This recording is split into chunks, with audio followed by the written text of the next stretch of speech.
In Genesis chapter 6, we're introduced to a group known as the Nephilim. These people are described as mighty, and they're men of old, men of renown. Elsewhere in the Bible, they're described as giants, people who are head and shoulders over the Israelites when they come up to face them. So the question is, who are these people? Where did they come from? And how does this relate to the rest of the Bible and to our Christian walk? My name is Joshua Woodard, and I am the geologian. My goal is to try and bridge the gap between you and your Bible by answering questions like these questions that are debated, questions that relate to theology and science, and questions that you may not have an answer to. But I want to try and bridge that gap for you so you grow closer to God and you better understand His Word. But before we really get into this, let's just read the passage that I'm talking about where we're introduced to the Nephilim. So today we're going to start and focus in Genesis chapter 6, verses 1 through 4. And even then, I'm really not going to focus on verse 3. I'm going to read it, but I'm mainly focused on the Nephilim and where they came from. So I'm going to read, just start off with verse 1. We're in the ESV like normal. When men began to multiply on the face of the land, and daughters were born to them, the sons of God saw that the daughters of man were attractive, and they took as their wives any they chose. Then the Lord said, My spirit shall not abide in man forever, for he is flesh. His days shall be 120 years. The Nephilim were on the earth in those days, and also afterward, when the sons of God came into the daughters of man, and they bore children to them. These were the mighty men who were of old, men of renown. And elsewhere, these individuals come up in Numbers chapter 13. The Israelites have sent spies into Canaan, and they say they see these giant people and that they are a part of the Nephilim. And even in some translations, it just says here, instead of Nephilim, it just says giants. So who are these people? Who are these people? There are two major views on how to interpret this passage and just who the Nephilim are in general. I'm going to focus on just these two. There are a few other more smaller views, but these are the most popular that I think you guys are going to come up against the most. I'm going to let you guys decide on that, on what you believe. And I'm going to give my view at the end. But the first is it's the more traditional view. It's the one that the church has held historically. And this is that the two groups that are discussed in this passage, the daughters of man and the sons of God, that the daughters of man are just human women, and that the sons of God are angelic beings, and that the angelic beings came down and married human women. They had children, and these children are known as the Nephilim. And these are the individuals we're discussing. The other view interprets these two groups slightly different. Instead of it being human individuals and angelic beings, that both groups, the daughters of man and the sons of God, are humans. So they would label the daughters of man as the unrighteous, sinful line of Cain. Whereas the sons of God, that term is given to a righteous line, the holy line of Seth.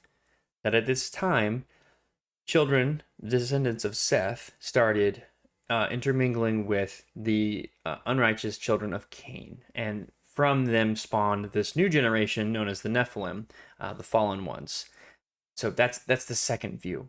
So I'm going to go through some points on these. Just go through the text with you guys and see which view makes more sense, and then what does that mean to us. So right at the beginning, it says, when man began to multiply on the face of the land. I'm going to stop at man. In Hebrew, that's ha-adam. That just means the man. But that also can be used as a phrase for mankind. And we can use this phrase today in English. It did the same thing in Hebrew. It was a more collective noun. It meant all of humanity. And we also know that from context clues, they use more collective pronouns like them and they instead of just him. It is mankind. So when humanity began to multiply on the face of the earth, so I bring that up because that's a very general term.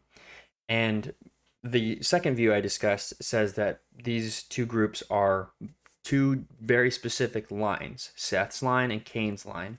But but there's no context for that. Right? There's nothing. There's no mention of the daughters of man being Cain's, or even any of his descendants. It doesn't name any of them, and likewise for the sons of God. So when we use the phrase mankind, it seems likely that that would include Cain's children and Seth's children, especially since there's no qualifier. There's nothing that says this group is specifically Cain's and this group is specifically Seth's. So I think that it makes more sense that the verse is saying, just in general, when mankind began to multiply. So to me, I don't see a whole lot of context for breaking these two groups up into two specific human lines. There's just a lack of it, and in fact, it's more general in its phrase. On top of that, it doesn't talk about their righteousness. Like, it doesn't mention around the daughters of man. It doesn't say anything about them being sinful or falling away from God.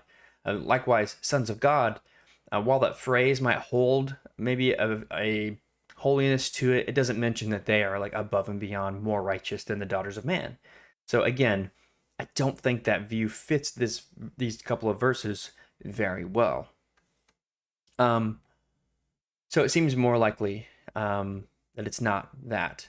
But I do want to focus on sons of God, because this seems to be like the linchpin of both views. What does this phrase mean? Who are the sons of God? And that'll help us interpret the rest of it. So I'm going to show you a few passages. So the first I'm going to show you is from the book of Job. And so it's chapter 1, verse 6. And it says, "Now there was a day when the sons of God came to present themselves before the Lord, and Satan also came among them."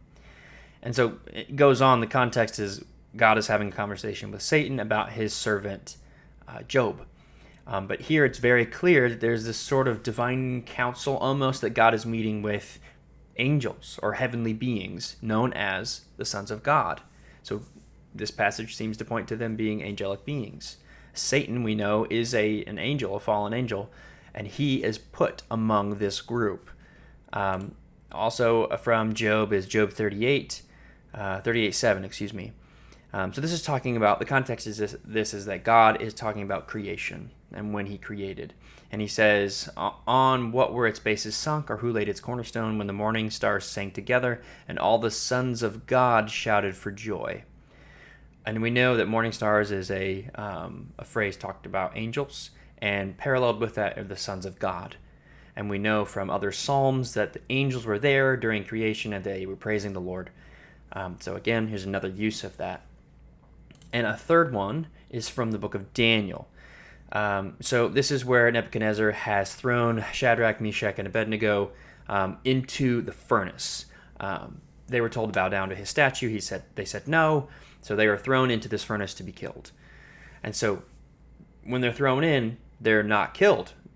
This is the furnace that has the heat to kill people that's just nearby. But Nebuchadnezzar comes in, looks in the door, and so I'm going to read Daniel 3:25. He answered and said, "But I see 4 men unbound walking in the midst of the fire, and they are not hurt. And the appearance of the fourth is like a son of the gods." And so this is thought and been interpreted to be an angel or a messenger of God, or even possibly a pre-incarnate appearance of Jesus himself. So if it is some kind of heavenly being, again, we're getting the phrase son or sons of God to describe them. So it seems very likely that this phrase in Genesis is being used to describe angels. On top of that, reading through commentaries, one of them, Jonathan Sarfati, he pointed out, made a good point, that all angels are described as male, every single one of them. And the reason why this point matters is because, remember, the two groups are daughters of man, so females, women, pairing with male sons of God. So it's possible that the reason why it's the two groups are divided this way is because the sons of God are always male. Angels are always male. You don't get female angels. So the reason for the description in Genesis chapter 6 is because they are male angels coming and breeding with human women. And also, we can look at some extra biblical evidence for this, where other sources are interpreting this. So, for example, this is slightly extra biblical. It's the Septuagint. So this is the Greek translation of the Old Testament. The translators, so they describe this. They just used, instead of sons of God, they just use the word angels. They just insert it in the Greek, just angels. So that shows you how they interpreted that passage. They just slapped angels right in there. Also in the book of Enoch, so this is a Jewish writing from the 3rd century BC. It's not biblical. This also, it has, I read through this passage in the book of Enoch. It names angels who come down and marry human women and produce children. They talk about why they're going to do it, how they're going to do it, and that they know it's a sin against the Lord to do this, but they do it anyways.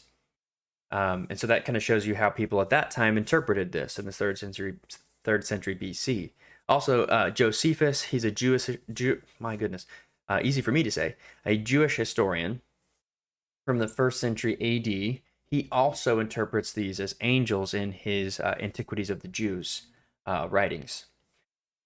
However, it's possible that he was just reading the Greek Septuagint and read it as angels, though he most likely knew Hebrew, or at least Aramaic as well. But there's also evidence in the New Testament that we can go to see how they interpreted this passage from Genesis. All right, so this is from 2 Peter chapter 2, verse 4. For if God did not spare angels when they sinned, but cast them into hell and committed them to chains of gloomy darkness to be kept until judgment, if he did not spare the ancient world but preserved Noah, a herald of righteousness, with 7 others, when he brought a flood upon the world of the ungodly. And Peter continues to go forward. He talks about Sodom and Gomorrah, talking about how it is an example of what happens to the ungodly, specifically their sensual conduct is what was a problem. That's what Peter's describing their sin as. So Peter has a timeline of things that occur here, and he is using this to show to the mockers and the scoffers, yes, the Lord has judged before. He will come again, and he will judge sin again. Just look at what he did in the past. Remember when the angels sinned and he cast them into gloomy darkness? And look at the next event in his timeline is the flood, and that's the same thing we have here. We have these individuals, possibly angels and humans, breeding. God saying, "I'm not going to deal with this very long, and now I'm going to send a flood." We have Noah, and then he talks about Sodom and Gomorrah, and he kind of compares this event, that their sensual conduct. This is what happens to the ungodly; they will be punished. This is all paralleled. Well, that would make sense if this was angels marrying women when they're not supposed to, having children when they're not supposed to. So there's a sensual conduct here that God does not agree with. It's a sin, and that they are punished for it right before the flood. This seems to fit very well. And there's another parallel passage to this in Jude. Jude, verse 6. And the angels who did not stay within their own position of authority but left their proper dwelling, he has kept in eternal chains under gloomy darkness until the judgment of the great day. Just as Sodom and Gomorrah and the surrounding cities, which likewise indulged in sexual immorality and pursued unnatural desire, serve as an example by undergoing a punishment of eternal fire.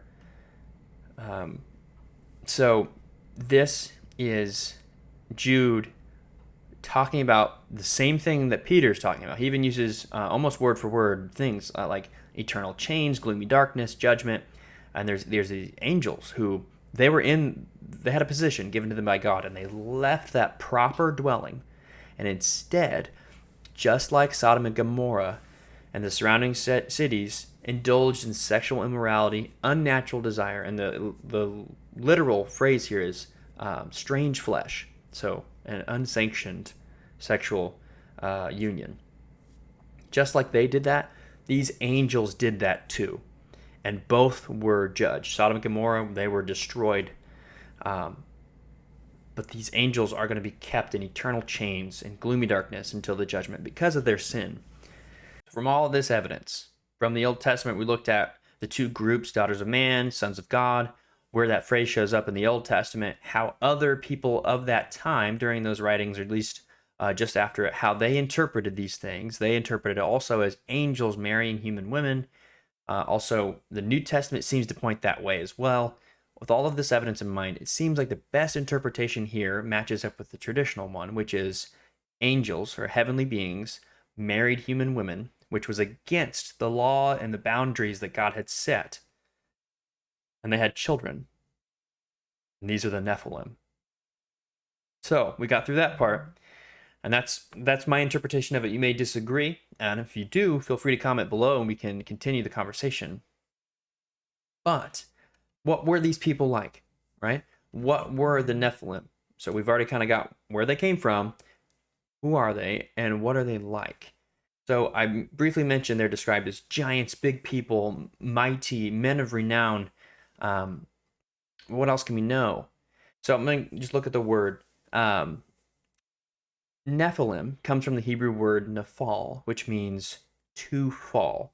And so there's two possible translations for Nephilim, which is the fallen ones or those who fall upon. So it's either like it's something describing them or it's they're doing something. They're the ones who do this action. I think the best interpretation of their name, the Nephilim, is those who fall upon. And I'll tell you why. Part of that is the way they're described. So, at least the context, the way the context is described here. Someone who falls upon another person or a thing in the way the Hebrew is written and the way the Bible describes this is someone who's violent, someone who attacks other people. You fall upon someone on the road or on the wayside. You rob them. This is the way the Bible uses these words. And what do we know about the time around the Nephilim showing up? God declares that all of humanity is evil and there is great violence in the earth. So that sort of fits that these people are violent, falling upon humanity. What else? They're called mighty.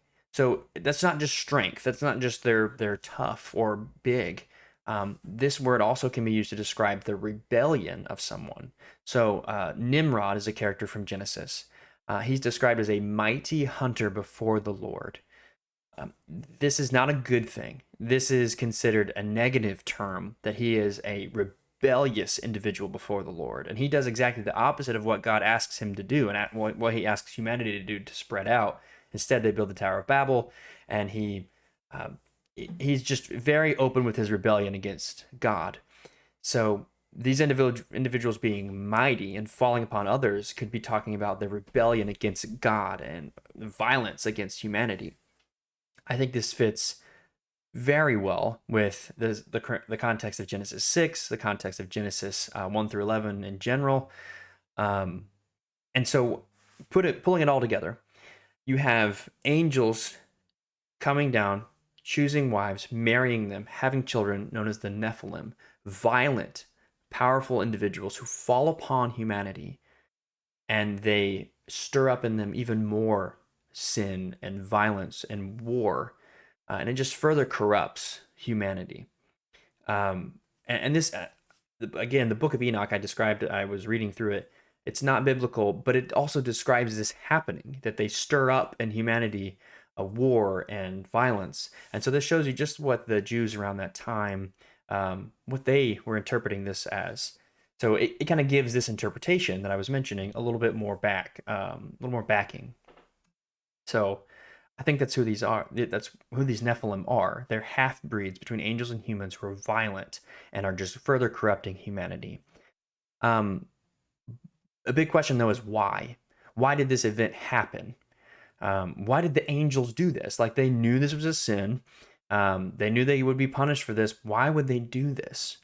Why even did they desire to come out of heaven, this immortality, spiritual life, and unite with human women? Why would they do this? So the Bible doesn't give us a specific answer here. But I've read through a couple of commentaries, and they suggest that this was an attempt to break God's promise in Genesis chapter 3. So in that chapter, God looks at the serpent and he says, "From the woman's seed will come someone who will crush your head. He will defeat you. He will destroy you." and there would be enmity, there would be strife and war between the woman and the serpent, who we know is Satan. So it's very possible that Satan and his fallen angels were pursuing a way to prevent this seed, the one who would destroy him, from ever coming. That if they could pollute and corrupt the human bloodline enough, Jesus, the Messiah, would never come. He would never show up because humanity is no longer humanity. So it's possible this is a spiritual attack happening on humanity in the form of bearing children, and it fits that they're choosing women because that's who they would be at war with. There would be enmity between them. Again, this is not explicitly stated, but it seems in line with Satan struggling against God and God finding, always his promise will come true, and he saves Noah, the only line who does not succumb to this sexual immorality and the sin of the day and the violence. And he saves them and wipes out the rest. So again, not explicitly stated, but seems probable.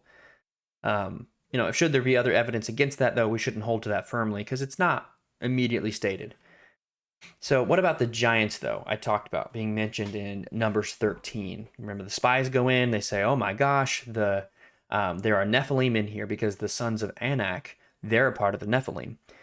I thought the flood wiped them all out, right? If this is what this is, if the right interpretation is angels breeding with humans and God put them in chains afterwards, how are there more Nephilim? Well, there's two views on this really quick. First, that the spies give a misleading report. They're judged for their fear mongering. They come back, there's 10 of them out of the 12. They come back into the encampment of all the Israelites and say, oh, we can't go in here. We're going to lose. God has led us into a promised land full of giants. The Nephilim are there. We're going to die. And they're judged for this because they're unfaithful. And they're not believing in God that he's promised them that he's going to lead them to victory and to take the land. And then Joshua and Caleb, they don't contradict them and say they're not large, big people. Because we know, like the Philistines, we have Goliath, for example. But they say, like, the Lord will lead us. We'll take the land. So that's the first view, is that it's just a lie. It's misleading. The second view is that there are some angels that still breed after the flood. So it's unlikely that any of the Nephilim survived the flood. The Nephilim who were alive at the time of Noah. Because God's pretty explicit when he says, I have destroyed all flesh on the earth, except those in the ark. So it's possible maybe that some angels post the flood continued to try and breed with humans and were judged for that, and some Nephilim were produced. We don't have any mention of that, but it's possible. I lean towards the first view, that it's just misleading. They saw giant people, they're really strong, and they thought, this must be Nephilim, and they were scared, and we can't defeat them. I think that's more likely that they were just misleading the rest of the group. And I want to bring up also one opposing statement to this that I've heard and read up on, is that in Matthew 22:30, Jesus specifically states that in the resurrection, he's being asked questions about the resurrection. He states that people will not marry, and they will be just like angels in heaven who don't marry. And so if he says that about angels, then how can there be angels here who marry humans and have children with them? How can the sons of God be angels? Well, in his statement, he specifically says that they will be like angels in heaven. These are angels who have not been thrown out. These are angels who have not rebelled. They are following the commands that God has given them. They will be like angels in heaven, not angels, period. So I think it's more likely you will be like the other people, the other individuals who live in heaven, and there will be no marrying. Because remember, in Jude and in Peter, it describes that they left their proper dwelling, the angels who bred with humans. So I don't think that causes a problem for this interpretation. And lastly, why does this all matter to us? Like, this is really interesting, but what can we get out of this for our lives today?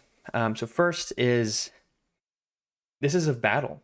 This is a very real battle that Satan has always tried to get in the way of God's promise and to prevent the Messiah from defeating him. always.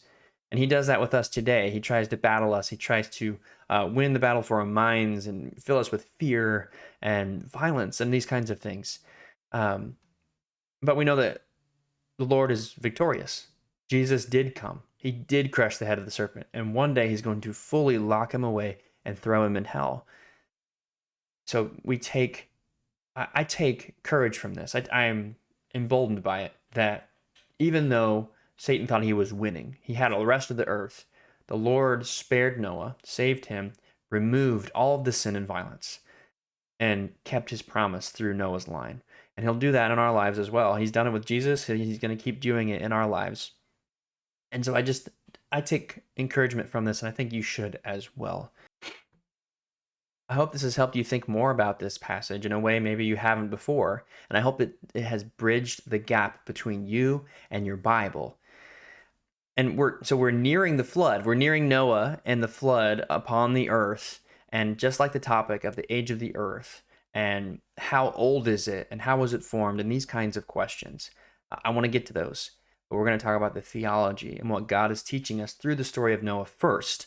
But I will get to those, and I'm very excited to talk about the geology, how the flood could possibly create rock layers and mountains and everything we see on Earth today. And also questions like, was the flood global? Did it cover the whole Earth, or was it local? These kinds of questions I want to tackle, and I want to bridge that gap for you as well. But until then, we're going to focus on the theology. So until next time, friends,